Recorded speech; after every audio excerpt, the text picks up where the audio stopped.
Ladies and gentlemen, boys and girls, we are back. Be ye Clydeside, Stateside, or worldwide, charge up them pipes and rise up. Your boys, the Scottish Falcons, are back for episode 33 now. As always, I'm your boy, Will the Thrill Waddell, and over to my side here is my host with the most, the left tackle to my QB, the original Scottish Falcon himself, Des Stevenson. And Des, a lot of stuff to get into tonight before the first snap against the Panthers. But before we get into all that, how have you been, my man? Yeah, good week. I did come home tonight, getting ready to reverse into my drive, and the electrical company has dug up the front of my drive, so I can't actually get onto my drive with my car. So my car is literally parked out in the street, which I've been in this house 25 years. I can't remember ever not being able to park my drive. So that's fun at the moment. I think this is a big thing in Scotland with this new 3-phase electrical garbage. You know what I mean? But they decide that they need to dig up in front of my my drive. So that's been fun. But what I would say is, I mean, I actually thought coming into this show that I've not really had to prepare because there's plenty to talk about. You know what I mean? I know you're the producer, you produce it all, Will, when you get everything ready, but the stories just write themselves, to be honest, especially this week when it comes from the Atlanta Falcons, you know what I mean? But that's the thing, it's something that kind of we come and go and joke about it when it comes to certain content creators that we follow and things like that, or the beat writers and so on and so forth. But at the same time, weeks like this really do write themselves to a high degree. But before we get into anything, as I say, we always like to shout out the people. So we've got a comment here from Cody Muse. What's up, buddy? Good to see you down in the chat. And a big game tomorrow. It sure is. And that's something that we're going to get into because it's the last fixture was not too good. We weren't too happy with that, so that's something we can hopefully right this time. And Tony Hall, one of the frequent flyers, on the wing as always with the red and black. So yeah, let's tear the band-aid off then, because we've got, as you say, so much to discuss tonight. So let's start with what would basically be the I don't know if it is a concern, but you can tell me in a little bit there. So we're going to get into a little bit of the injury report here, and also some of the roster moves. So we're going to start with Drake London. It says that he's still questionable, but that's been now updated to a back issue as well as the aforementioned illness. In addition to that, it's still quite concerning to see that we're still affected in terms of the starting O-line. So Lindstrom's not at 100%. Bergeron's going to miss the game now. So obviously there's things that obviously we can do, but we've proved that we're not the deepest in terms of offensive line. So adding into that mix as well that you've now got Sam Roberts onto IR with a knee and the ankle as well. You've now lost, as we said in the last show, you've lost D'Angelo Malone as well. But as I say, in terms of roster moves, we've brought up CJ Henderson to the practice squad. We've also promoted defensive edge Khalid Kareem to the main 53. And the most recent one there is we've also brought up defensive lineman Kentavious Street. So with all that being said, we seem to be kind of doubling down in terms of the trenches, just making sure that we've got some big boys that are ready to go. But what's standing out to you as your biggest concern? For me, it would definitely be that O-line. How are you feeling, Des? Well, yeah, I mean, Drake London is going to be a big miss as well if he doesn't play. I mean, effectively a back injury, and that's probably coming from him carrying the offense this year. if you want to be real, I mean, we can laugh all we want, but if we didn't have Drake London and Bijan Robinson and maybe Tyler Algier as well, I don't know what this offense would look like. We knew at the start of the year that we've been lucky in the last couple of years with the O-line. We've effectively, I think, statistically the last 3 years, we had used less players in the O-line than any other team. So we were getting very few injuries, and we were lucky for it. But we did know that if we were getting injuries this year, the depth was going to be a struggle, especially when we are trying to run the ball and get Bijan and Tyler into the game. So, yeah, I mean, when we say what part is more worrying, everything's worrying when it comes to the Atlanta Falcons, just everything. I think like the one thing that we don't have to worry about so much is the defense. And Cody's saying that if we can contain Rico Dowdle, I mean, I think that he's a good receiver, but I'm putting it on Bryce Young. Like I feel like he's finally getting it. I feel like for a long time we were thinking that he was going to be a bit of a meme and not the guy for Carolina, but I feel like he's finally stepped up a little bit because they're a much improved. Let's keep it 100. They're a better Panthers team now than the one we faced earlier on in the season, and look what they did to us. As we'll get into in a little bit. As I say, we're going to keep it real tonight because there's a lot of things that we're not too happy about, to say the very least. Des, but I mean, what I would say is on Khalib Kareem coming up, I think he showed in pre-season that he was a good backup. I think there's a lot of promise there when it comes to him, and we did see quite a lot of that in the pre-season. So that's again, as it was mentioned, the defense. I don't have any worry with the defense, and Rico Dowdle, and as you said, I mean, this Panthers team were in disarray when they beat us the last time, and they went from strength to strength, which really, again, it's one of the big issues that we're seeing in Atlanta. You look at New England Patriots, they beat the Buffalo Bills and moved on from there. Their confidence grew, and they're like a juggernaut just now. We beat the Bills and then can't win after it. You know what I mean? So, and to be honest, the Carolina Panthers beat us, and they've went from strength to strength since that. Their confidence has been growing and growing. And as you say, Bryce Young looks a lot different to what he's looked in the last few years. I think it's down to the fact that they're protecting him a wee bit more now on that O-line. But again, with this Atlanta Falcons team, nothing's an easy win now. There is no easy win. We've lost against probably the two easier contenders that we've played this year in Miami and the Panthers.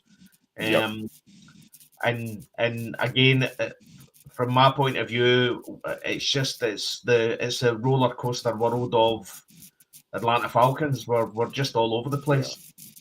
Yeah, 100% agree, Des. And in terms of like the roller coaster of the season, those two teams that you said there, your Panthers and your Dolphins, we weren't just beaten; we were handled convincingly. I mean, I know I like to make the jokes and the one-liners and things like that.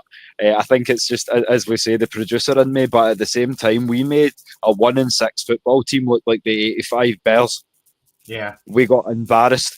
And then that's something that I'm going to come back to in terms of obviously the Panthers game, 30-0, and then you're laughing and joking with the opposition as if it's an international friendly. Like that's the atmosphere we'd expect if we went over to play one of those teams, not the atmosphere you'd expect to see in a divisional rivalry game, especially one where you've been handled quite so one-sidedly. So yeah, not in so many words, but as I say, you and I had it in the PMs, Des, and I was hot. I said to you after that, like, this is a joke. I mean, how many times as well has Raheem Morris, literally the first player that he's approached has been a player from the opposition to kind of congratulate him on such a good game and all that. I'm trying to remember what one it was recently that he commented, and one of the Atlanta press guys effectively asked him what he said to him. I think it was the running back. I'm trying to remember the running back. But again, it's all about effectively. I mean, I know for a fact Nick Sirianni, if he loses, I mean, he looks as if his dog's died. You know what I mean? You see it with most of them. You seen it with Belichick. You see it with Mike Vrabel. Even Arthur Smith. You seen it with Arthur Smith. He looks as if his house had been burgled. You know what I mean? So Raheem I keep on saying it, just wants to be everybody's pal. He wants to be everybody's friend. I thought I had as well. Raheem seems to be. I honestly think Raheem knows that this game and this head coaching jobs is going to end quite soon, and it just seems to be he's trying to keep in with everybody else in the league. Yeah. You know what I mean? And I feel like it's just annoying me because that's going to come in handy maybe come trade season or things of that nature. But there comes a time where you need to kind of put up or shut up. It's like you have all the weapons in all the right places to be able to do some real damage. But again, when you want to talk about the limitations, Rico Dowdle, who is the Panthers running back, I mean, he's been limited in practice. But again, our defensive line's been hampered as well. Leonard Floyd's still out, and then you put into the fact that Zach Harrison, Brandon Dorless have also been limited in practice as well this week. So can we stop the run? And I mean, as you say, I've made the one drawback that I've had on this defense, and perhaps it's depth, or perhaps it's how long they've been out there, Des. So I'm not, as I say, I don't want to get on your boys' back. It's not Coach Ulbricht's fault before you come at me, but no. As I say, the one problem we've got is that we don't stack the box against the run. So even a Rico Dowdle at 90% can still hurt us if we don't play against that run, you know. But we've got to remember that Jeff Ulbricht's only been in charge of 9 games in this defense. So the defense, I'm hoping, will continue to improve. And you see the defense guys are putting their body on the line. That they are one of the ones that you look at and you can see that Jeff Ulbricht's got them on fire. They're. I mean, you've seen the mic'd up from Jalen Walker, and I mean that man is possessed. Is possessed. I mean, literally, next, come on, let's go. I mean, he's like, and Jeff Ulbricht had said that he's like a 10-year-old vet. Yeah. And then there's going to be people that call us out for what we had Jalen Walker and James Pearce in the first round, and we got Xavier Watts from the trade. And people are questioning that in the media.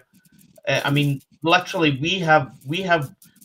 I mean, when I say that this is they've corrected and they've helped correct something that goes back over a decade because of the draft, and Jeff Ulbricht is part of that as well. So and I'm going to throw one more name in, as you say, talking about this draft class, and Jesse Bates has said as much too. I mean, JB3 was asked, and he said they asked him, if you had to pick a man who doesn't have that white C on the jersey, who has stepped up and acted like a captain, a role model, a leader, and he said Billy Bowman, and that's your 4th round guy. So I mean, that class of rookies, you can't really ask for more than they're given. And as I say, Coach Ulbricht's scheme is definitely one that's going to let them excel. I love the fact that you've got Jalen and James coming together now, rewatching the sack and going, well, if I went, look at this way, I went that way, you went this way, but I managed to get open. And it's like, no, that's a great attitude. Go back, rewatch everything, see where we're going wrong, see where we're going right.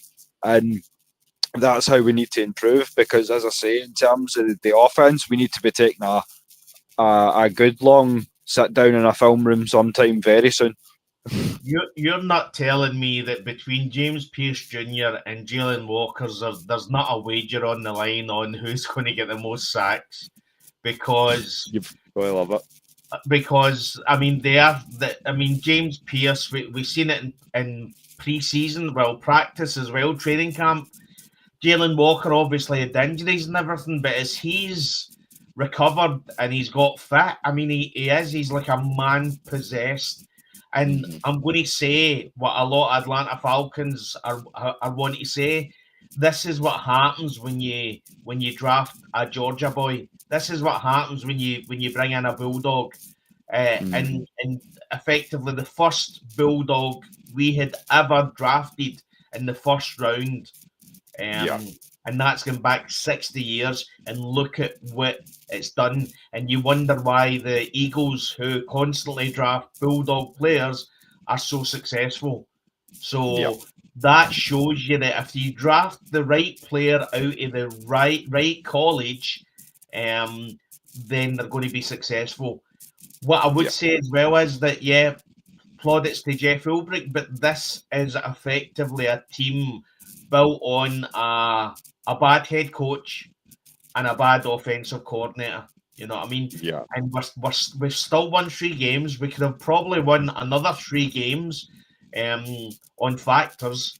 And as I say, the coaching, apart from Jeff Ulbrich, the coaching has been horrendous. The special teams is bad.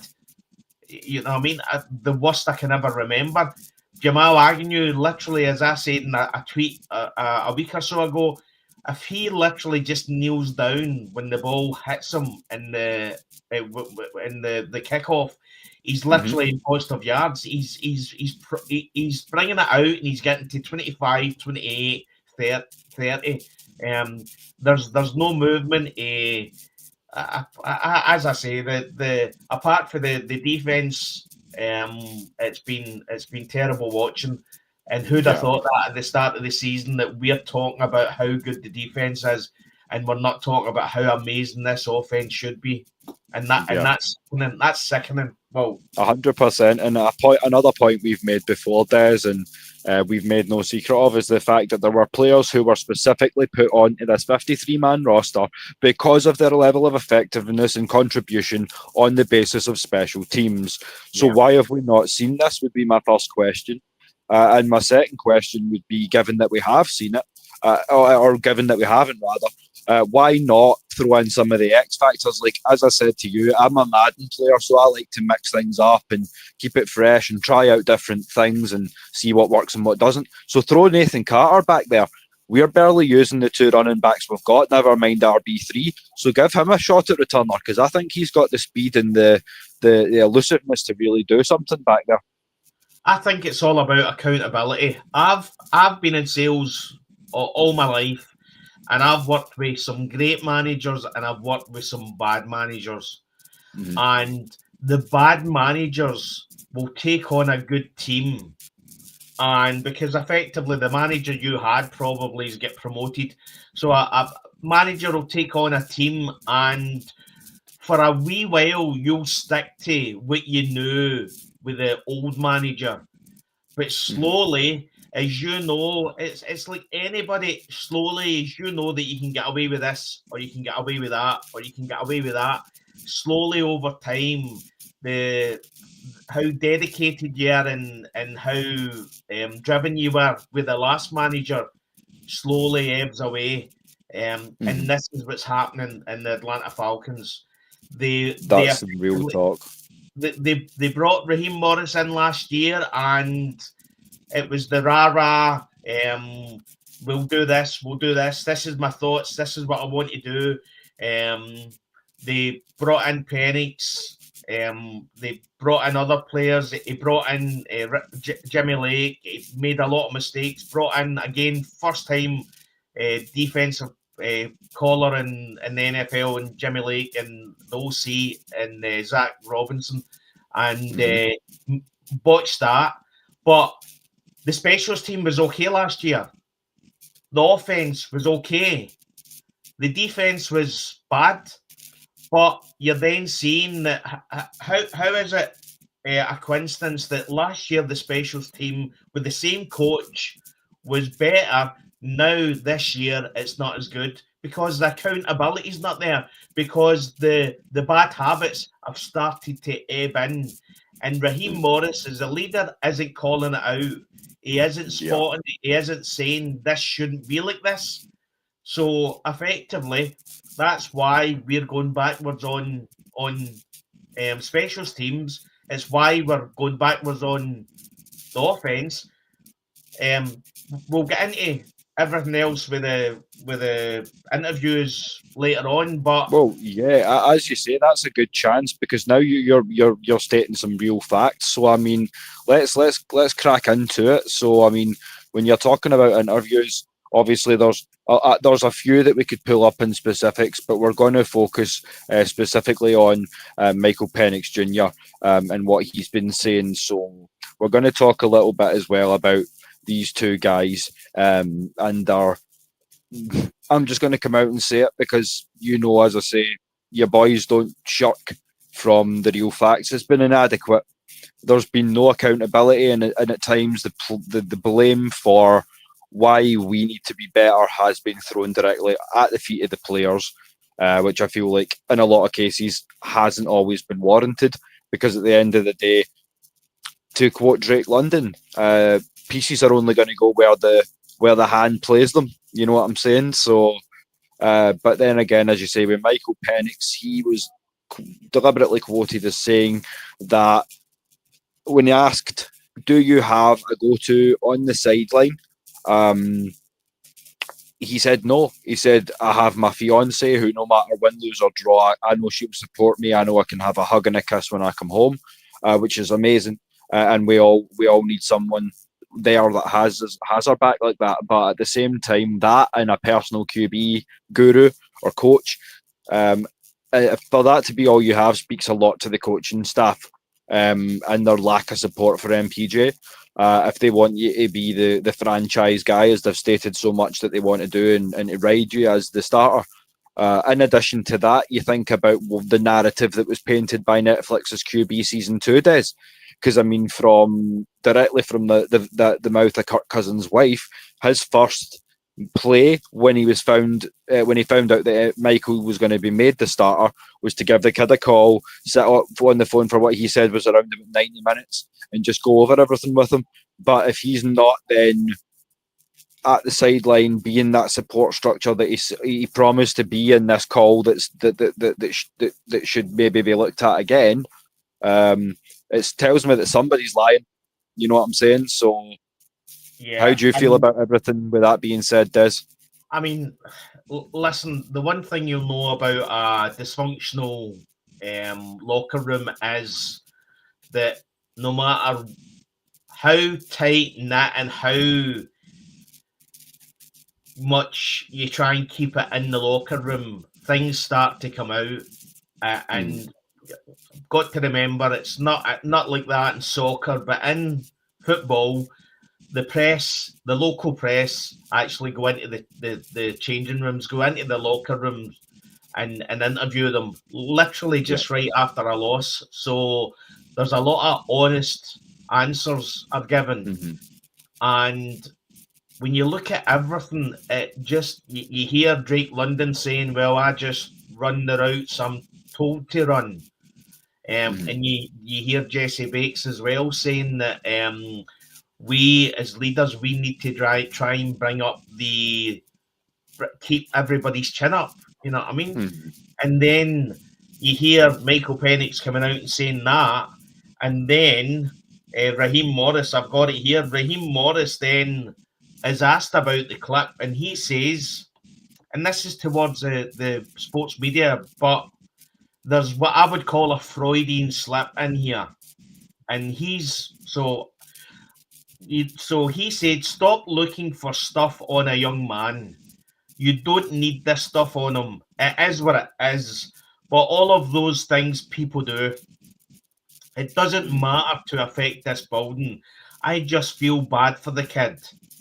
I don't want the kid having to deal with stuff that doesn't matter or stuff that's not real.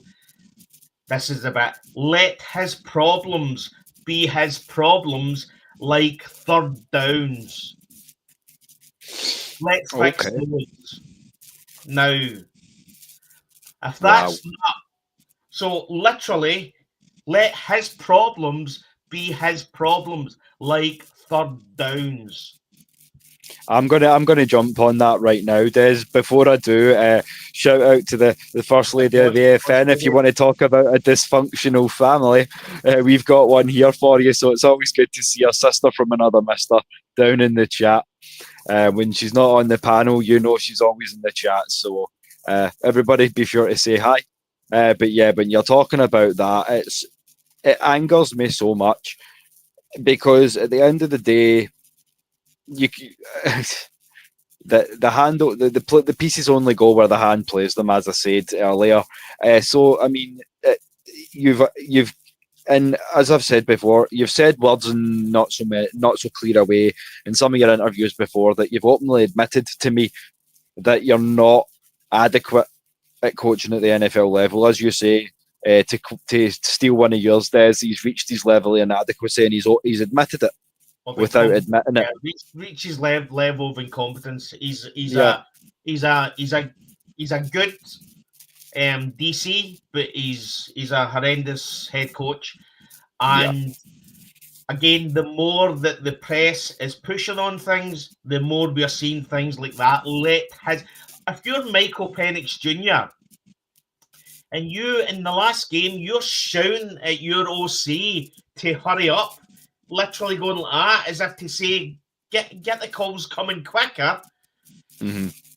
He then comes out and says, let his problems be his problems, like third downs. So that's Raheem Morris coming out and said, the third down woes that we're having is on Michael Penix Jr. That's it in black and white, mate. There's no... Well, do you know what? Neither you nor I, Des. I was going to save this image for later on when we were talking about keys to victory, but it's quite important to get this addressed now. So if you don't mind, I'm going to pull this one up now. So talking about third downs, shout out to Mike Conte. So in the last two games, the Falcons are 1 for 18. This was before we just a couple of days ago. So 1 for 18 on third down, the worst conversion rate in the NFL in that span since 2011. And the last three games, Falcons are 3 for 29 on third downs, which in a 3-game span, is the worst in the league since the 80s. Obviously, the visuals up there, so you didn't quite see the year there, but it was back in 1982. So that goes to show that we would have noticed something by now, Des, and we would have singled out and went, nah, this QB is not effective enough. He's not good enough on third down. But we're not saying that, are we? We're saying that the play calling's inconsistent. We're saying that he's not getting the level of support that let's face it, essentially rookie quarterback needs. So at the end of the day, we know where the problems are. And we're just fans sitting here on a podcast. So we feel like these should be self-evident to anyone else who is a fan, who does their homework, who watches as much film and as much content as we do. I don't understand why people are saying that we are giving up and not that we're being realistic, because there's a hell of a lot of problems here, and there's more real talk to come. I've split it into a few different sections because there's deeper issues at play here than just the man under centre or not under centre. Mate, I will die on the hill that Michael Penix Jr. is a special quarterback. That man, not a kid. He's not a kid. He's 24-year-old, Raheem. He's a man. He's an adult. So this kid thing, you know what I mean? Again, ridiculous. That man he's a special quarterback with a special arm talent, and we are destroying him. We are. That OC and that head coach is destroying Michael Penix Jr. That man is effectively turning into Sam Darnold, Daniel Jones, and Baker Mayfield in the first year or first 2 years. I mean, we've got fans that are showing Michael Penix Jr. in as a bust after 12 games, when in some parts of the games it was statistically the top 3 in completions. He's got an arm talent that probably 90% of the QBs would cut their arm off to have. Yeah, and this is something that isn't stated enough. Like, a lot of people are saying how inconsistent he's been, but they are forcing him to throw 40 and 45 yards downfield. That is not a natural thing to do unless your name is Josh Allen or Justin Herbert. So, I mean, he's in quite select company there as to a guy who can flat-footed throw a 50-yard bomb. But, I mean, to his credit, for a guy who's only played 10, 11 games, he's getting the job done for the most part. But again, so credit to Michael Penix. But again, even quite a few, I know Kurt Warner had talked about his footwork. A few people spoke about his footwork, how his footwork isn't there. He needs to work on his footwork. But who's improving? I keep on saying, when you've got a bad head coach or, as I say, a bad manager, effectively you get worse as you go on. Michael Penix probably looked better in his first 3 games than he does now. So, from what I've seen Michael Penix do, that's not on Michael Penix. That's on the play calling that they're giving this guy. And it's on the head coach for effectively calling him out and saying it's third down is his problems. No, it's not. It's your OC's problems. If you could literally put anybody in that in there as quarterback, no matter who it is, and they're going to struggle because the play callings are ridiculous. And they expect Michael Penix to be a Matt Ryan, to effectively be able to work on as he's going. You know, I mean, the play calls are coming in late. Michael Penix Jr. isn't getting a chance to read the defense. The O-line isn't standing up, so he's getting more pressure. You know what I mean? We're not running the running backs that we've got, 2 best in the league, and Taylor Algier and Bijan Robinson. We're literally we're doing everything that we shouldn't do with a young quarterback, and we're putting the guy under pressure. And he's struggling with this. He's struggling with his form as well, because he's looking and saying, I mean, his confidence is gone. But again, that's on the head coach. What I would say is, well, this is the first time in the last ever that this week, Raheem Morris came out and said he's got to remember he's a young quarterback. He's still learning. Well, you weren't saying that a year ago or this time last year when you started him at quarterback. You were saying he's special, we believe in him, blah, blah, blah. At no point were you saying, listen, to the media, listen, guys, you need to remember he's a rookie quarterback. Until he's done and played 17 games, he's still a rookie, as far as I'm concerned. Whether he was here or not and learning the playbook under Kirk Cousins, he's still a rookie. And the thing, and I feel like he needs to also. I feel like what he needs to also bear in mind is the fact that a young QB needs to be mentored, and the fact that he doesn't feel like he has anyone to go to on the sideline is going to make him feel more alienated from this coaching staff. And the fact that you're then putting things on him like, on our level of third down and efficacy is down to Michael, and that's his problem. And it's like, okay, so now he's going to feel even more stressed. And I mean, and more personally responsible for this team than what he already does. And that's a good kind of point to take it into a broader standpoint. I mean, with what Drake's saying, with what Mike's saying too, what this is essentially doing, and I mean, let's be real here, Des. Let's throw into the mix the fact that we were not informed until week 9 that the Darnell Mooney injury was a collarbone, a fractured collarbone. So, I mean, you tell me where along the lines they get off on that one, because that's some bullshit. Pardon my French. I'm not going to slice it any other way.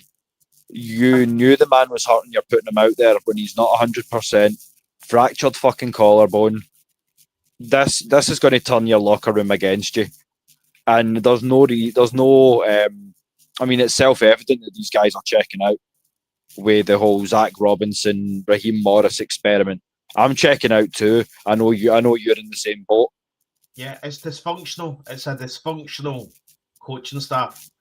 Bar Jeff Ulbrich, who, by God, I mean, he knows dysfunctional. He worked in he was with the Jets, so he knows what it's like to be around a bad organization from top to toe. And he's come in here and he has got the defense going on fire. But there's just so many red flags, as you would say. So many red flags telling us that the locker room it's not a happy place. Now, I would say if you're 3-6, then it shouldn't be a happy place. But when you're then hearing Jesse Bates coming out when Raheem Morris had come out and said, I had said to Michael Penix that he hasn't to be hard on himself and not to worry, it's never his fault kind of thing. And when I heard him saying that, I thought to myself, well, he's going to learn from the best, Raheem, because it's never your fault. You know what I mean? So, but you then hear Jesse Bates coming out and saying when they spoke about how personal. And see if I'm looking at this from an outside and I'm seeing my quarterback reacting like that after a loss, I'm thinking to myself, I want him in my team because I want my players to be devastated when they lose. Yeah. Bounce back, but I listen, he goes home to his girlfriend, his fiance, and she, as he said, emotionally, she picks him up. But you hear then Jesse Bates saying, well, I'm going to have to start putting my arm around him and speaking to him more, right? And that, do you know, again, Freudian slip, that tells me then that everybody has looked at Michael Penix as being, he's a rock. And you heard Raheem Morris saying last year when he first got the QB job that he's driven, he's solid. Nothing phases him, right? So everybody's been looking at this and thinking, this guy's untouchable. He's nothing phases him. Well, that doesn't mean that you don't put your arm around him or you don't speak to him or you don't encourage him and you say, listen, I know you probably feel bad for this, but you done this. In sales, well, I'll give you a wee bit and people maybe laugh at this. In sales, we call it a bollock sandwich. That's literally what the word is. Because what you do is, if you want to pull somebody up for doing something that you don't agree with, right?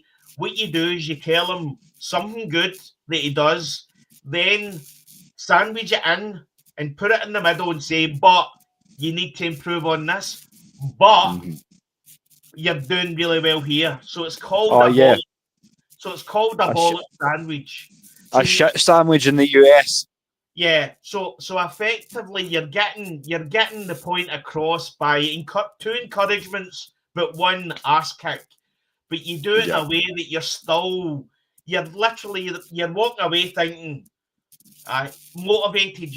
You're more encouraged because even though the head coach has just kicked your ass, he's told you two things against one, so you actually believe it, thinking he's really encouraged. He believes in me and all that. Whereas I don't see this from Raheem Morris.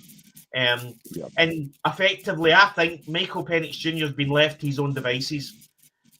I feel like you're very right, and as we say, this brings me back around to something that I've just learned recently as well. We touched on the mental health situation a little while ago after we found out about the Marshawn Nealon situation, and we've just found out that his girlfriend was pregnant.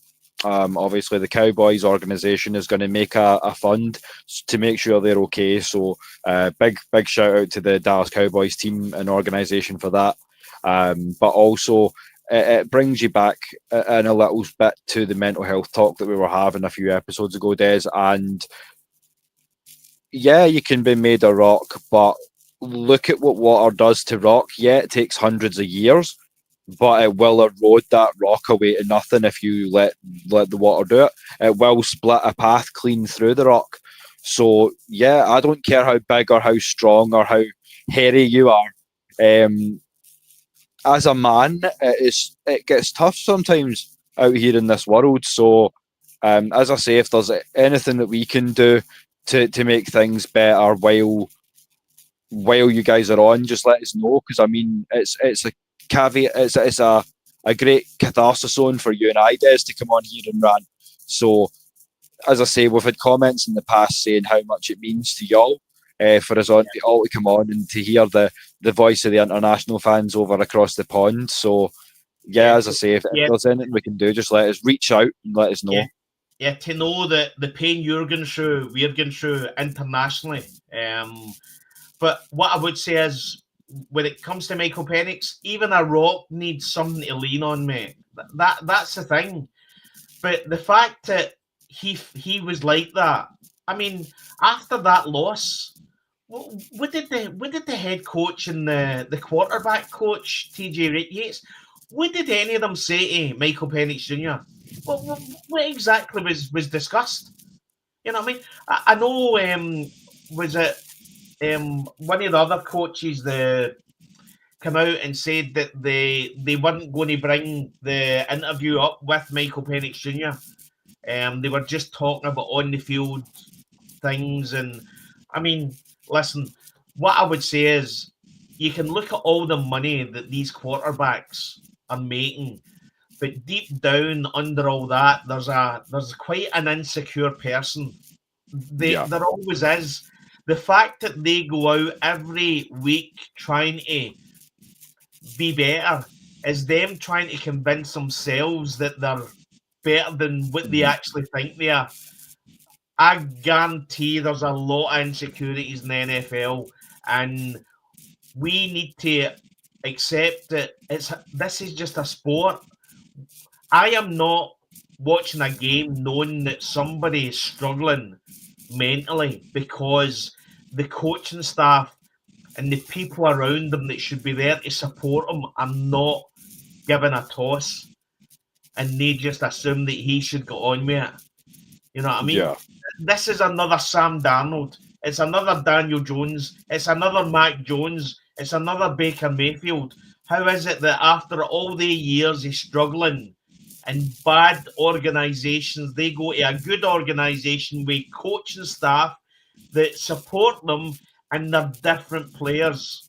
Listen to Mac Jones at San Francisco 49ers, what he says about the environment and in the 49ers organisation and the support he gets. You know what I mean? So he's effectively came from teams that were just bad. They were just dysfunctional. Mm-hmm. And what I would say is, and I say that as well about Arthur Smith's tenure, at some point, sometime down the line, we're going to hear bad stories about what happened in the locker room. And it's the same with this head coach and this coaching staff. We're just waiting for the. We're seeing the bad vibes coming out of the locker room, but we're now going to wait for the stories when all this is, the dust is settled and these coaching staff are no longer there. Yeah. Well, speaking about stories and the dust having settled on some issues, Maggie's asking if we've seen the Roddy White interview. I haven't yet. I'm guessing he's much in the same sort of boat as we have. Have you seen it, Des? I haven't. No, I spotted a clip, but I think it was late last night. It kicked over, and I think I've not had a chance to look at it yet. So I'm going to actually Google. I'm going to actually think it in there now and see what he said. Please, because I know that Ovi Mahaley, Michael Turner, they had Michael Jenkins on the show as well, just the other night there, or maybe last night as we're seeing it now.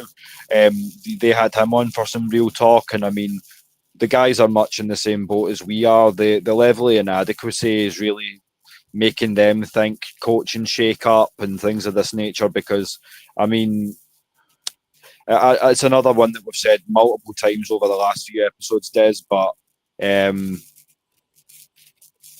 we're far too good to be 3-6 football team, talking about the season being over. Yeah.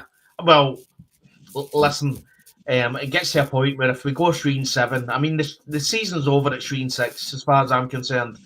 You can't change dysfunctional coaching staff overnight. You can bring in better players and take out bad players, but when it comes to the coaching staff, you can't change them. They're there. You know what I mean? Raheem Morris's coaching statistics are as a losing coach, and we see why. And all I've got to say is, Mike Tomlin, you were completely wrong.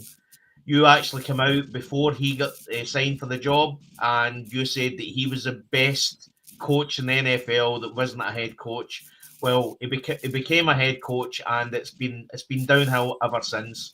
And watching effectively what I think could be a generational quarterback, watching what they're doing to that guy, and a generational wide receiver in Drake London as well.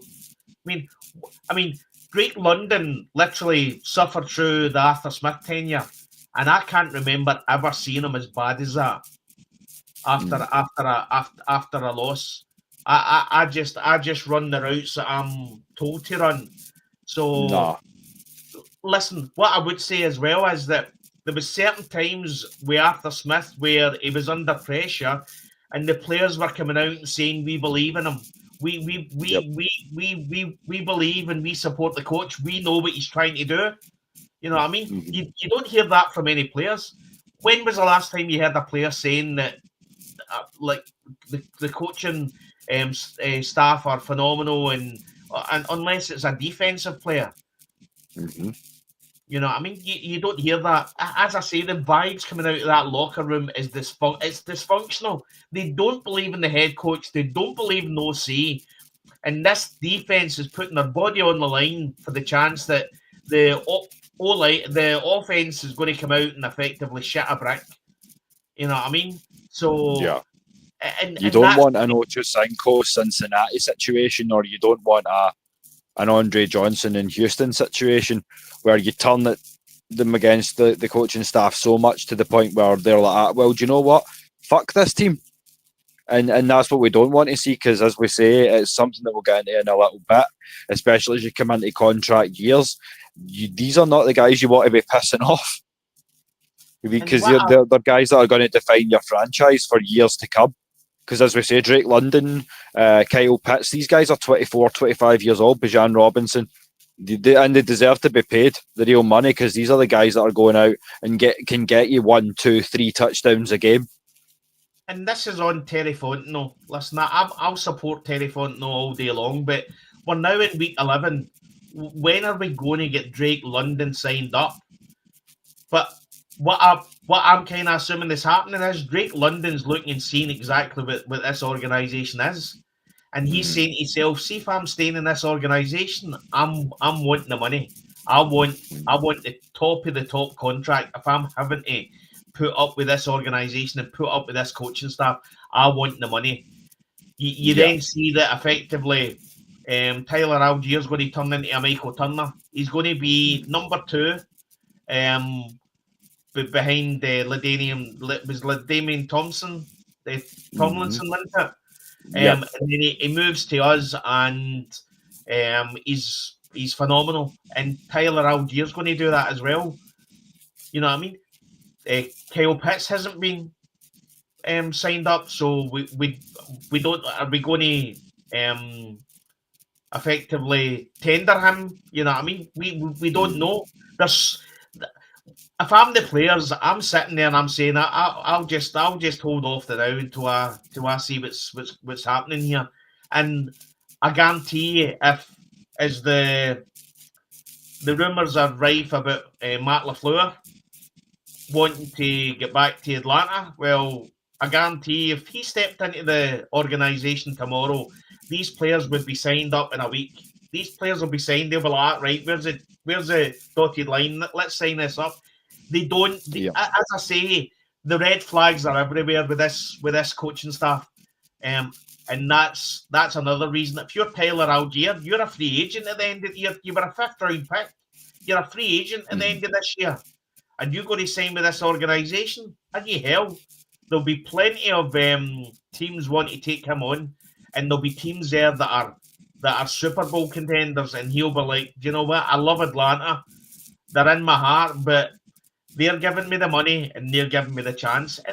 Got to remember, all these players from college, from high school days to college days to the NFL, their main dream is to win the Super Bowl. That's their main dream. You watch how many teams win the Super Bowl, and then some of their players in that team go to other teams for big money. Because if they're saying to themselves, well, I've got the ring now, let's make a bit of money. You know what I mean? All they want is one. They just want one ring. They just want to say that they've won the Super Bowl. And all the players in Atlanta are no different. But going on what you're saying, it's dysfunctional. It's not the Atlanta Falcons, it's the Atlanta dysfunctional. That's what they are. It's, as I say, the red flags are absolutely everywhere. You just need to know what to look out for. No, I agree with you there. Like, it's not been good enough to any extent. I feel like the coaching staff's got a lot to answer for, and it may even go higher than the coaching staff, which is what we'll talk about in the next segment of the show, Des. So when you want to talk about, this is a new segment that we're kind of introducing today. We didn't know if it was something that was going to be necessary this season, but let's have some top-down talk. So, I mean, when you go all the way to the top of the franchise, and an interesting little caveat for you as well. So, we're going to start all the way at the top of the bill with Mr. Blank himself. So, you come from Mr. Blank down to the man in his ear, Rich McKay, who, interestingly enough, is quote-unquote not involved in football. He made the trip to Germany, but I digress. And then, obviously, on down to Terry Fontenot, and then down into the coaching staff and the players, and then back to us as fans for this team that we love so much. So, I mean, make it make sense, Des. I mean, and I'll give Terry a pass. The way I've given Ulbrich a pass and usually do, I'll let Terry slide on so much as I've trusted his process, and he's not done me too far wrong in terms of the draft picks and the guys that he's putting in place. But where for you is the issue? Is it time for Arthur Blank to step down? Is it time for Rich McKay to come out and just say, look, I need to be more involved because I actually have been behind the scenes? That door closes. He has the final say, and directly into the ear of Mr. Blank. So, I mean, where do you sit with everything in that regard? I mean, I think as a person, Arthur Blank is a phenomenal person. I think I actually seen a tweet a few days ago about what he's done for the city of Atlanta, and there's no question the money that he's put in for charity organisations and some of the sporting events that he's brought to Atlanta. I mean, listen, I can't call out the man himself, but what I can say is that he's got so many fingers in pies. He's got Atlanta United. He's got the new women's place, the new women's soccer thing. He's got the golf thing. You know, I mean, he's got so many. He's got his business things as well. He's got so many things that he's trying to juggle all that. I think he's 82. At some point, he needs to work out where he wants all these efforts to go. And as you said, Rich McKay has got nothing to do with day-to-day organisation, but makes a trip to Berlin. You know what I mean? So I remember the Jacksonville Jaguars game in 2023. Mm-hmm. We met at a pub where all the Atlanta Falcons fans were there. Whole load of amazing fans over from America, from Atlanta. And I remember turning round. I had my son there as well. And I remember turning round, and there behind us was Rich McKay standing. So he made the trip to London as well. And he was kind of looking over. I mean, listen, game is due to come in and around the fans. But I remember just looking and just getting on with the celebrations and enjoying the chat with the people from Atlanta that we met. And so what I would say is that if Rich McKay isn't doing or dealing with Atlanta Falcons in a day-to-day situation, what is he doing in a day-to-day situation? What is his job? You know what I mean? And I know he's obviously got the NFL thing and everything, but what I would say is that we had Mike Smith, who was a success. We had Dan Quinn, who was for a long part was a success. Then we made the decision to bring in Arthur Smith, which was the right call, but it was wrong. It didn't work. Then the one that I'm questioning was the fact that there was so many amazing coaches that were there for the taking, and we go for Raheem Morris. Yeah. Now I think Raheem Morris interviewed for 3 other jobs, which was the Seattle Seahawks, the Carolina Panthers, and one other. And I know, I think was it maybe the Raiders job, whatever. Yeah, you're right. It was Vegas. Yep. But when you look at every single one of them, they're in better positions than we are as a organization at 3-6. So it was the wrong choice. He made the wrong choices at the start with the OC and the DC that he picked. What I would say is that picking Raheem Morris was nearly as bad as picking, no disrespect to him, but picking Steve Sarkisian. When we had Matt LaFleur, Mike McDaniels, and a whole host of other OC coaches in the building when Kyle Shanahan went to the 49ers. That set us back. Whatever you say, we had one good season, well, maybe 1-2 good seasons after that, then it all went down. And that was down to that fact that we brought in Steve Sarkisian, who done his best. And to be honest, I would have Steve Sarkisian over Zach Robinson any day of the year. But then after that, we went for Dirk Cotter, who was, I mean, if vanilla is bland, he's vanilla. The joke I make with Moira is Cornish vanilla, corny-ish vanilla. Yeah.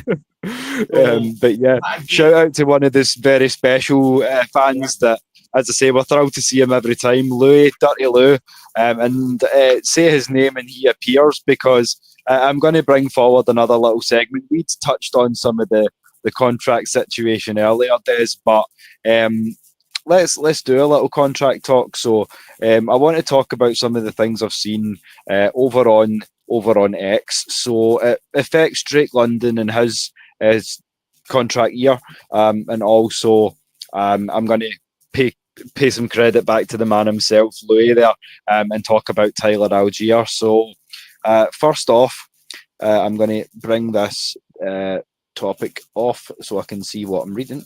But okay, so yeah, the Raiders called, the Bills have made offers, but I'm not coming back for anyone else. I will be a Falcons legend. This team, this stadium, these fans, they built me. They made football fun again. I'm not chasing money. I'm chasing meaning. I'm chasing greatness in black and white. Those words from the man himself, wide receiver 1, Drake London.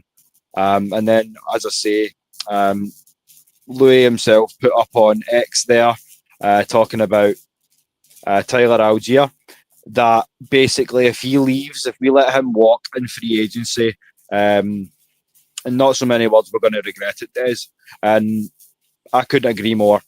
It's the two-headed monster, the jab and the knockout punch in Atlanta, and so you lose some of that. You lose one half of that, and the offense isn't quite what it used to be. Wouldn't you agree with that?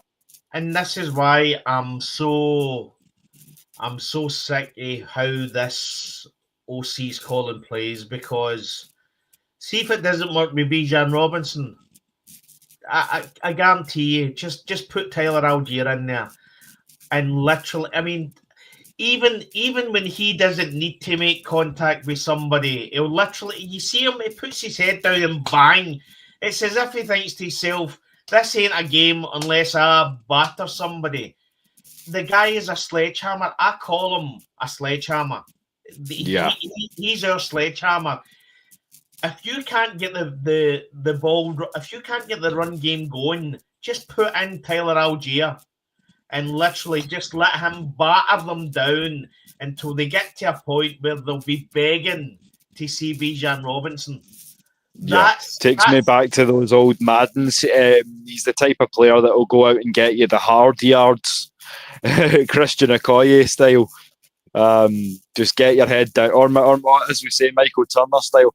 Put the head down and just get those legs a pumping. But as I say, we need more consistent play from the offensive line to enable us to do that. But yeah, he's an absolute bulldozer. The thunder to Bijan's lightning, you know. Yeah, Raheem gave him plaudits today when he gave him plaudits this week when he said that he's the superstar in the room that no one's talking about. Well, we talk about him. We love him. Yeah. We know what he can do. You know what I mean? Get him signed up. Get this man a contract. Get Drake London signed up. Get Kyle Pitts. Whatever you say, Kyle Pitts is a good tight end. You know what to say, actually? Like, I'm gonna speak out into existence here. So, Louis, get on your nephew and tell him to come on the show with your boys Will and Des for a chat, because see if we can get an hour on the show with Tyler. We can get him signed by tomorrow. I'm a salesman. I've always been in sales. I'll have him signing on the dotted line in no time. Terry Fontenot didn't have you know what I mean? You want to talk commodities, Des? There you are. So let's speak it into existence. Absolutely. But no, as I say, I feel like if you're going to franchise tag one of those guys, it's going to be Kyle Pitts. I feel like you need to sign Drake. I feel like you need to sign Tyler. Charlie Werner is a fantastic tight end, but he's not a tight end one, in my opinion. Even though he has proven that he's got some hands to this day, he's a great option to have. I'm not going to say that he isn't, but at the same time, I feel like we should tag Kyle Pitts and address that. We restructured McGarry to where we don't have to look at him until 2027 again, 2027, 2028 again now.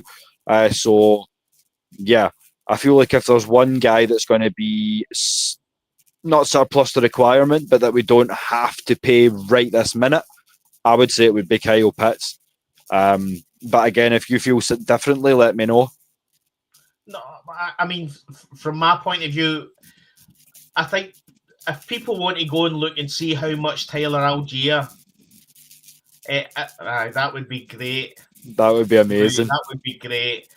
If people actually go and want to see how much Tyler Algier has made in the last 4 years in the Atlanta Falcons, it's literally less than $5 million. Yeah. And the guy's literally putting himself on the line week in, week out. He does not shirk a tackle. Did we all remember Calvin Ridley before he left, before all that kicked off? How you could see that he was literally getting down before he had contact. Yeah. That's we've seen that before. We've seen it. You know what I mean? Now, I know that was a mental exhaustion and there was a lot of issues there, but Tyler Algier doesn't care. He'll go after a guy. He will literally make contact. And he deserves 10, 12 million a year. We can afford 12 million a year for Tyler Algier. Of course we can.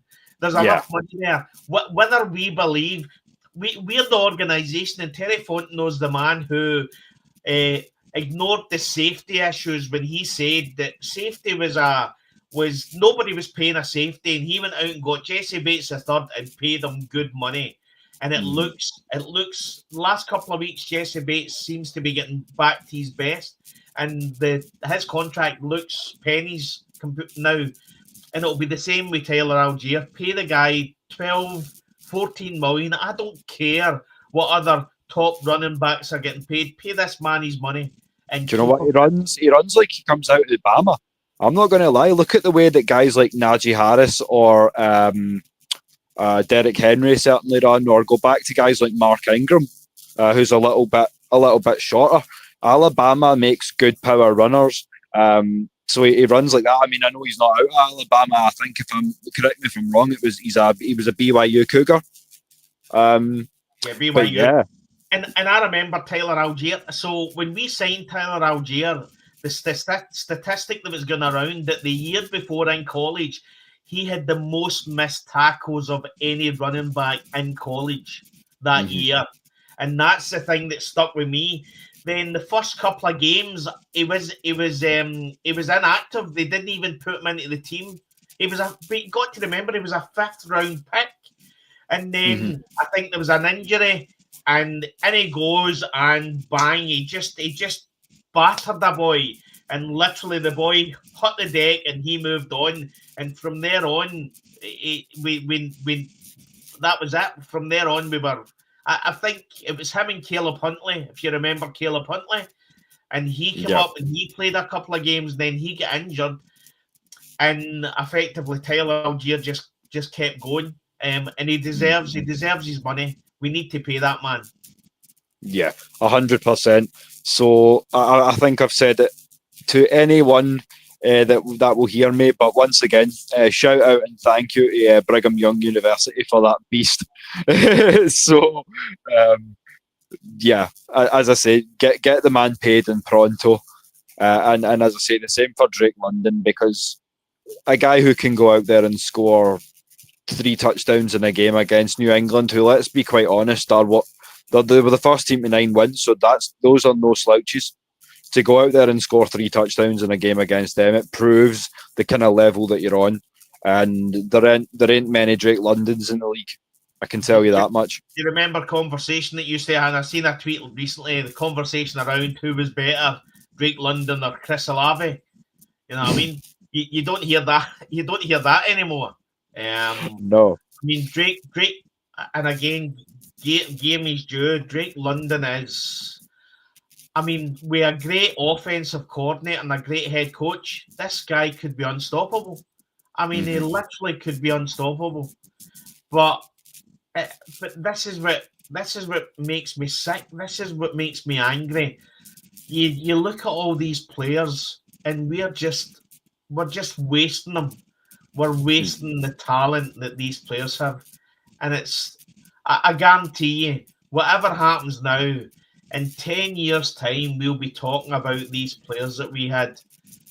Yeah. I mean, it's when you look back and you look at Mike Vick and you see how special he was, and then you think to yourself, how did we not win a Super Bowl with that guy? How did we not win a Super Bowl with that guy?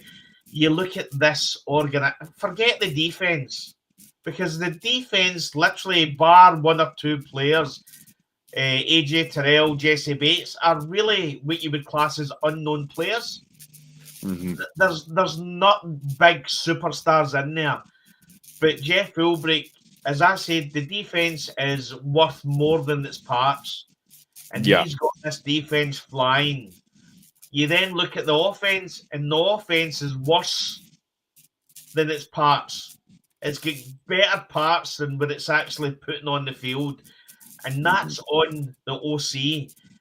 And then it hits the head coach. And I don't want to keep going on about it, but the head coach, it all falls on the head coach.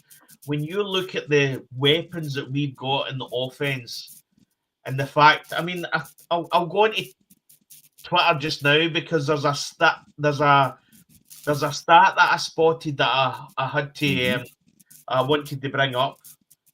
Just give me 2 wee seconds. Yeah, no bother. Well, you do that. That's a very interesting point. TJ Yates, I'm quite happy to get him out of the building because this is his second go at running a receiving game, and you know what I've said about receivers need to be handling receivers and quote QBs need to be handling QBs. So, what do you think of this, Des? Louis saying, why not get Matt Ryan in on the coaching staff? So, how would you feel about having Matt Ryan as the QB whisperer? Absolutely, because Matt Ryan knows what it's like to be a rookie. And he's been there. He knows. Matt Ryan was in this building for gone what 12, 13 years. Yep. So when Matt Ryan's on a show and he talks about opening the roof for the Miami game and let the rain come in, you know he's on point. He's looking at the small, intricate things. Mm-hmm. Now, the stat I've got is that the Falcons, this is from Zach Nagel 7 on Twitter, the Falcons have only scored 25 plus points in one game. The Falcons have the 5th least points scored in the NFL. And he said, imagine they had an actual offense paired with this defense. And that's on the OC and the head coach. With the win, see with Arthur Smith, we were at a point where we knew the team was bad. And he got as much as he could out of the players with the team that we had. This was like, I'm trying to think of some of the players. Van Jefferson and just 1 year rentals. He was winning 7 games away. Yeah, and as you say, let's be honest, these were band-aids, but it shows you what you can do when you have an effective coaching staff. Like I may be being a tad dramatic when I say this, but see if I was to give you an offense of come to you tomorrow, Des, and say, okay, here's your offense. I'm going to give you Barry Sanders at running back, Dan Marino at quarterback. Your tight end's going to be Tony Gonzalez, and your number 1 receiver is going to be Randy Moss. But your offensive coordinator is going to be Zach Robinson. Are you going to win a Super Bowl? No, there would be revolt in that locker room, mate. There would be revolt because you see it with Drake London. You see it with the interview Drake London got when Drake London's coming out and saying, "I just run the routes that I'm given." That's him effectively saying, "Don't talk to me about this. This ain't on me. I'm putting my body on the line. I'm the one that's getting took into the blue tent to get checked for concussion. I'm doing all that. If this muppet here at the sideline is wanting to give us these calls, these ridiculously daft calls, then it's no on me. You know what I mean? It's no on me.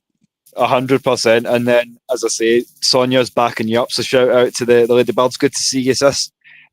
Terry has brought us the talent and got us out of the red since he's been here. Coaching staff's wasted the talent for the last 2 seasons. Yeah, we agree, Sonia, on that one, because, as I say, a lot of people haven't trusted the process in some cases too. But, I mean, the whole let Terry cook, as divisive as that was, we can now see what can materialize when you give him a little bit of time and you just let him pick his guys. But my problem is I feel like he really should have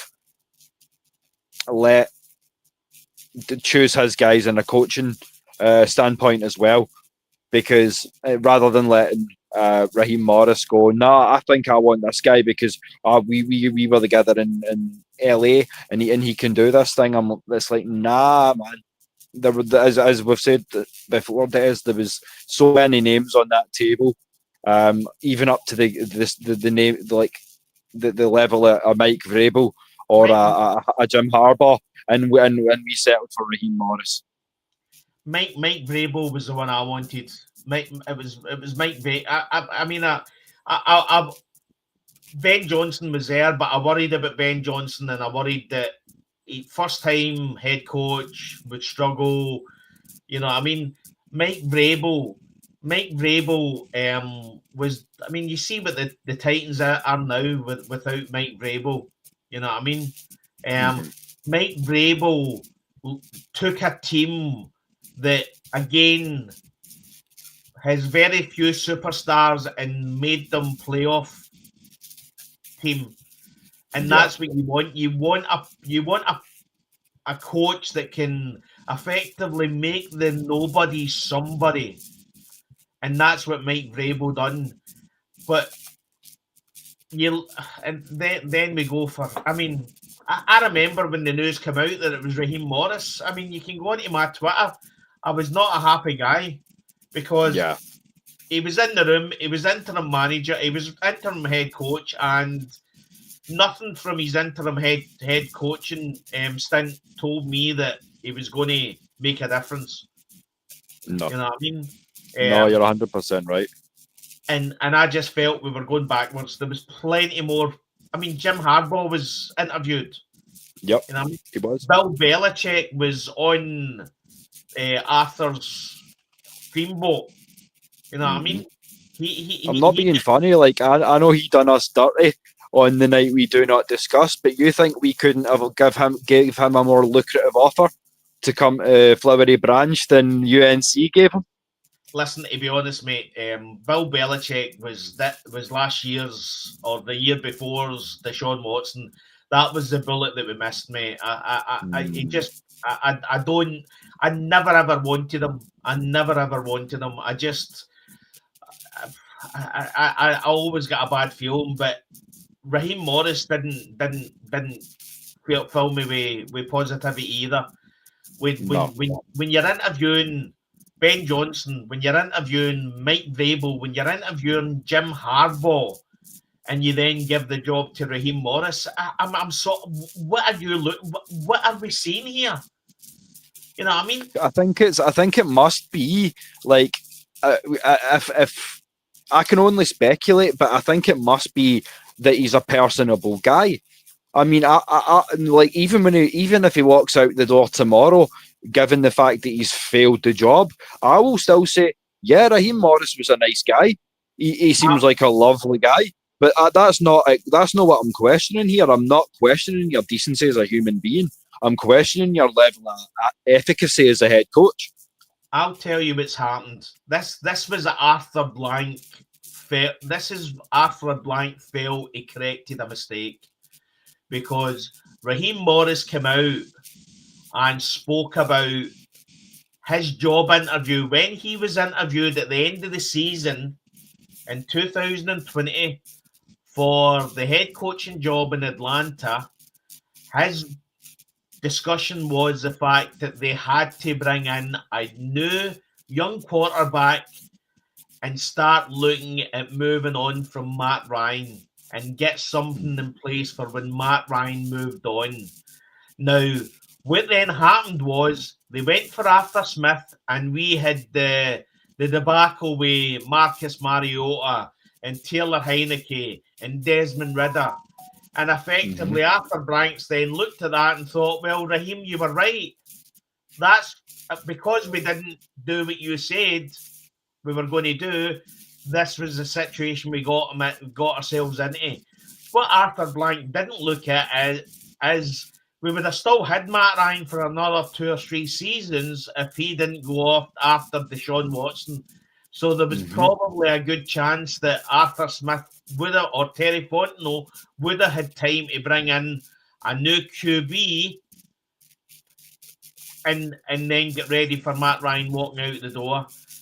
Yeah. But that's why Raheem Morris was took on. It was took on a effectively correct a mistake that Arthur Blank believed that he'd done. Yeah, I can see that. I can appreciate that side of things. I mean, I just feel like that was something that I felt like Matt had more than earned, was the ability to train his own replacement, to mentor that guy and to say, no, pass the torch the right way, so to speak. This is not my offense anymore. This is your offense. It's your time. But I'm going to be here beside you. And that's what I was hoping in an ideal world that Kirk Cousins would be for Michael Penix Jr. And he hasn't. Listen, listen. The whole Matt Ryan debacle, that we could talk for hours on that. But that should have been the case. Matt Ryan should have effectively still been with this organisation. There should have been a point where effectively we keep him. We don't go after Deshaun Watson. We keep him for another year, and then we say to him, because he was getting on. Even he said that he was getting on, and then say, right, okay, at the end of this season, what we'll do is you'll retire, we'll bring you back, and you can then become the quarterback coach and assistant or something, and then you can start learning the coaching side of it all. Bearing in mind, I'm pretty sure he would say yes. I mean, Matt Ryan has made what $330 odd million in the NFL, so he's not struggling to pay the bills. But the one thing about Matt Ryan is he loves this organization, absolutely loves this organization, and you can see it even when he's supposed to be. Oh well, Mike balls away. Even when he's supposed to be impartial, you can see on the media, you can see how passionate he is about this Atlanta Falcons. And he's doing what we're doing. He's looking at this organisation and he's saying to himself, what exactly is going on in there? Hopefully Will be back. Oh, here he is. He's back. Are you back with us, Will? Yeah. I'm indeed. Apologies, guys. Just a bit of technical difficulties. Can you all hear me okay? There have been some issues with my headset, but I will get that checked in time for the next show as well. But I should be back with you now. And that's a good time to kind of wrap up the nitty-gritty side of things, because we should probably be moving on to tomorrow as another game, Des. So it's rivalry week, it's hate week, it's hopefully a revenge week, because, as I say, we remember well what these guys done to us last time. So, as I say, we're back to the bends against the Carolina Panthers. Coming off, as I say, a 30-0 defeat the last time. So, bring your best, because it's time for battle. And as I said earlier, I was having the experts' picks as well earlier, Des. And out of the 14 panelled experts, 11 of them have got a Falcons win. Now, I've said before, and you know that I'm a little bit suspicious when the experts side with us. But as I say, in this case, I can't complain too much. But how are you feeling about it? Do you think we can get the job done, or do you think the skid of losses continues? Listen, at this point, it's a win-win, Will. If we win, it's a win. If we lose, it's a win, because we're closer to getting this coaching staff out the building. So for me, it's a win-win. I think that it's probably going to be a tougher game than we think, and I mean, it's at the bends, but you have to say to yourself, what team is going to walk out that locker room? That's the biggest issue. What team is going to walk out that locker room? Is it the team that's beat the Buffalo Bills, or is it the team that lost to the Carolina Panthers or lost to the Miami Dolphins? What team are we going to see? What is Zach Robinson going to do differently? Because we've got the worst third down statistics in the NFL. We've got the worst, with the fifth worst points scored in the NFL with the weapons that we've got. So, as Raheem always likes to say, we need to improve. We need to get better. We need to do better. Then, well, let's see how we do better. But I will say, what's going to happen with this? These next three games, we'll probably win. So we've got the Panthers, the Jets, and the Aints. So we'll probably win the next three games, go to 6-6, and they're going to give us a wee bit of hope that, well, maybe we can make the playoffs, and then it's all going to fall down again. So this team is nothing for giving us at least a bit of hope. You know what I mean? So unfortunately, Will's away again. So What do you think in the comments? What do you think? Do you think it's going to be a win? Do you think it's going to be a loss? If, from my point of view, if it was in Carolina, I'd be saying a loss. The fact that it's in the Bens, I think there's a possibility we might win this game, but who knows what Atlanta team is going to walk out. You back, Will? Yeah, and I apologise again. I just tried to switch over a few things, and it seems to be a lot better now. So I'm like, I better get back in before too long's passed. But I completely agree with you. It's going to depend entirely on what team arrives for the game on tomorrow night. So when you're talking about, obviously, the experts, they can only kind of say so much and clue you up so much, because when you want to talk about keys to victory, there's only so much we can say to make it simple. And I mean, our main key to win is, as we say, you've got Bijan, you've got Tyler. So my hashtag for the game would be just run the damn ball. It's simple, it's effective, but it's 100% what you need to do. And as I say, we need to be able to stop the run as well. So we need to stop Rico Dowdle from being able to kind of do his thing as well, because I know that he can punish us if we let him too. So it's all about kind of, can we stop the run? Can we run on them? So I don't know. I think we can get the job done, but we need to be calling more consistent plays in order to get it done, because I feel like, as we said earlier in the show, Carolina's a much better team than the one we played earlier in the season. So yeah, we need to come ready to play. First and foremost, we need to start fast and not let them go, not let them get going. Yeah, I think Zach Robinson needs to phone Sean McVay and ask him to give him the right playbook, mate, because that's certainly not the Sean McVay playbook that Zach Robinson's dealing with. It's probably the playbook that Sean McVay had lying about that said, do not use, because I again, when T-Will was on, he said a few things, but what he talked about, how the offense, it's predictable. The one thing about the Sean McVay offense is that he's effectively got the same players in the same positions every play. So the tight end will be at the same point, the wide receiver will be at the same point, but then what happens is they go different moves, or it's a different play call. So effectively, the DC can't read what's happening, because every time he looks at the offense, they're in the same position. You can't tell what play this is. That's Sean McVay. That's what he does. He confuses the defense. Zach Robinson ain't confusing anybody, and that's the issue. No. Yeah, as I said on one of my Mike shows, it's a game of chess that you're playing here, and he's coming with a checker strategy.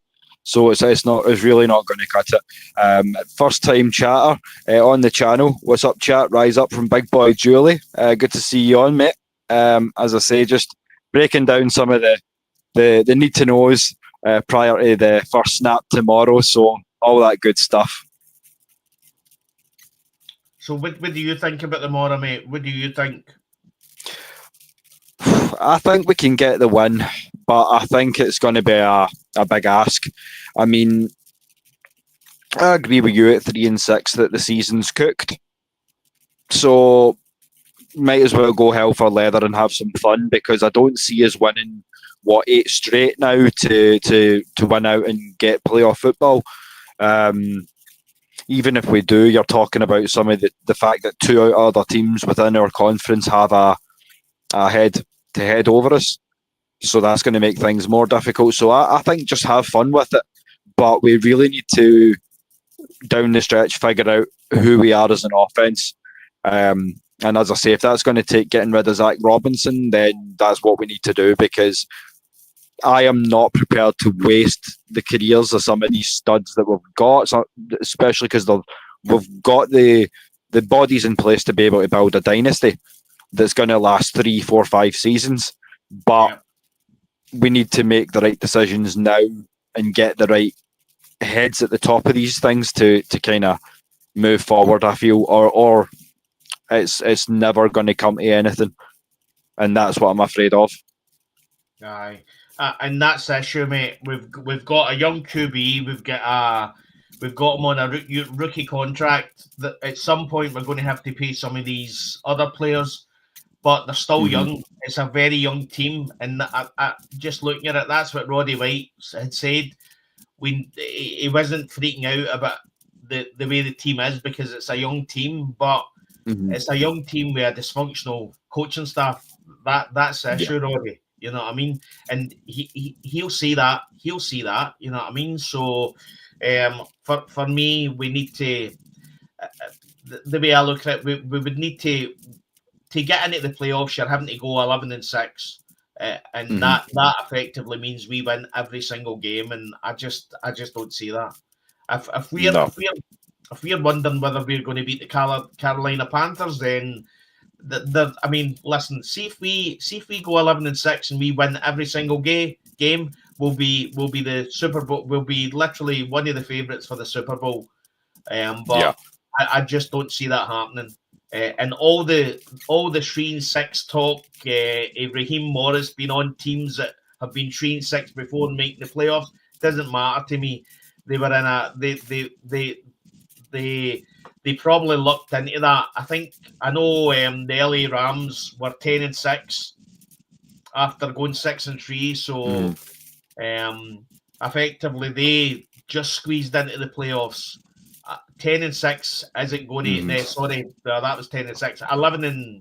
11-6. Probably 10-7 ain't going to get you into the playoffs this year. The one thing I need to. It's not going to be good enough. So I think we need to realistically look at that. Yeah.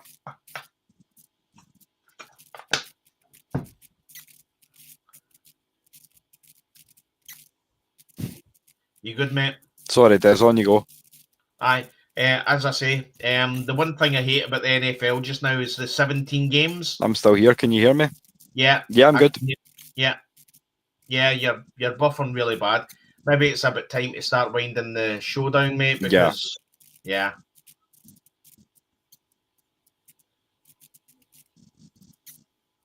Yeah, can you? Yeah. Yeah, I think we're going to just wind up there. So what I'll do, we thank you so much for the questions that you've had coming tonight. But as I said, Des, I appreciate you for joining me again. So this is the last time that you'll see us this week unless you catch us on the live stream. But yeah, we would let you know ahead of time. So keep ahead of us on the socials. Get Des at X on Scottish Falcon, which is where a lot of you are watching on now. So we appreciate that. Yeah. And as I say, if you want to get at me, I'm at Will the Thrill on everything. But we will let you run the pictures as I'm having some issues, Des. So if you want to pull up the finals, you know how we do. So as always, Des and I, we love our ATL. Yeah, if I can find it. And before we say goodnight, yep, it'll be down the bottom, mate.